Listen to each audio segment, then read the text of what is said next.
Trump administration to buy back another energy company's offshore wind leases for 4 more projects. Add AP News as your preferred source to see more of our stories on Google. Add AP News on Google. Add AP News as your preferred source to see more of our stories on Google. The Trump administration said Wednesday it's buying back another energy company's U.S. offshore wind leases for 4 more wind projects, bringing the total amount spent on these agreements to nearly $2.6 billion. Chicago-based Invenergy has agreed to end its 4 offshore wind leases that were very early in development in exchange for reimbursements of lease fees totaling $765 million. The company had already canceled the largest of the 4 in November, Leading Light Wind off New Jersey's coast. The others are off the coasts of Maine and California. It will invest that money in natural gas and geothermal ventures that can be built more quickly instead. By buying back leases, the Republican administration is stopping offshore wind farms that President Donald Trump does not support and redirecting the money to fossil fuel projects that he does. It adopted this strategy after federal courts thwarted Trump's efforts to stop offshore wind development through executive action. Trump has frequently talked about his hatred of wind power and calls turbines ugly. Under President Trump, companies are shifting investment back toward dependable, secure energy infrastructure that can power our economy and lower utility costs, Interior Secretary Doug Burgum said in a statement. We applaud Invenergy for recognizing the importance of baseload power and investing in energy solutions that deliver real benefits to American consumers. Hillary Bright, executive director of offshore wind advocacy group Turn Forward, said these buyouts are not one-for-one swaps for another kind of energy,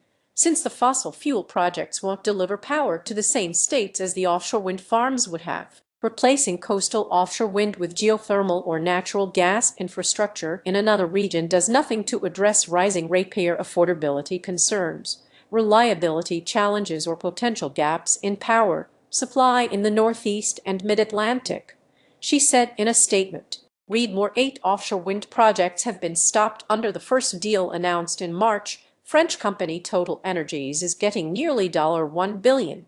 Essentially a refund of its 2 offshore wind leases, if it invests the money in fossil fuels instead. Those leases were off the coasts of North Carolina and New York. New York is leading a lawsuit challenging the Total Energies agreement, and Democrats in Congress are investigating it. Golden State Wind and Bluepoint Wind agreed in April to end their leases in exchange for reimbursements totaling nearly $900 million, provided they invest equally in fossil fuels. California is investigating the deal that ended Golden State Wind, a floating offshore wind farm proposed off the state's central coast. Bluepoint Wind was an offshore wind farm in the early stages of development off the coasts of New Jersey and New York. Invenergy is North America's largest privately held independent power producer. It has 4 offshore leases, a large lease area for Leading Light Wind, which would have used traditional turbines that affix to the seafloor,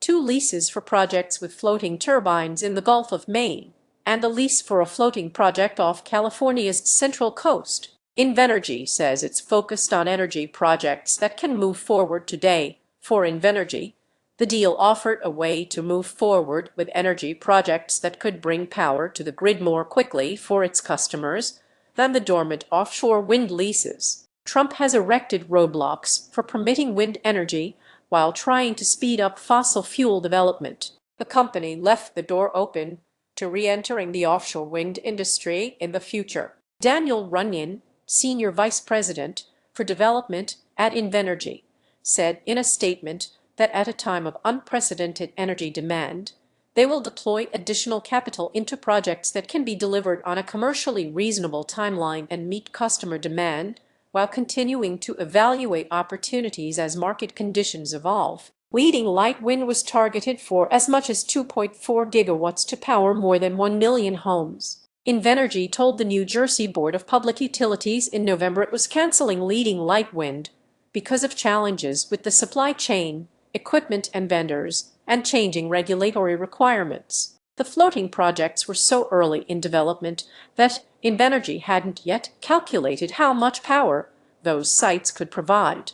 Invenergy, a major player in the natural gas sector, has 14 operational natural gas facilities. It's expanding into geothermal energy with 45 leases totaling 144,000 acres in Nevada, Idaho, California, Utah, and New Mexico. Invenergy plans to use the $765 million from the agreement for natural gas facilities in Indiana, Wisconsin, Iowa, Kansas, and Missouri, and geothermal development in the West. It was not refunded interest paid on the offshore wind lease payments or incremental development costs. Invenergy has a large portfolio of projects other than offshore wind that produce electricity without warming the planet. That includes about 125 land-based wind farms operating